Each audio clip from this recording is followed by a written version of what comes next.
Narito na ang balita mula sa GMA Integrated News. Nakataas ngayon ang rainfall advisory sa ilang bahagi ng Luzon. Ayon sa Pag-asa, apektado ang ilang panig ng Cagayan, kasama ang Babuyan Islands, Apayao, Isabela at Quirino. Pinaalerto ang mga residente mula sa banta ng baha o landslide. Tatagal ang rainfall advisory hanggang alas 11 ngayong umaga. Ang pag-uulan sa Luzon ay epekto ng northeast monsoon o hanging amihan, habang easterlies naman ang umiiral sa Visayas at Mindanao.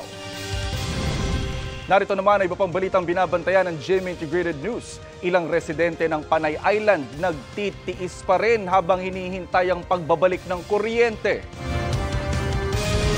Pagbasbas sa mga replika ng itim na Nazareno sa Quiapo nagpapatuloy sa ikalawang araw. At sa Maynila pa rin, clearing operation sa ruta ng Traslasyon 2024 isinagawa ng MMDA.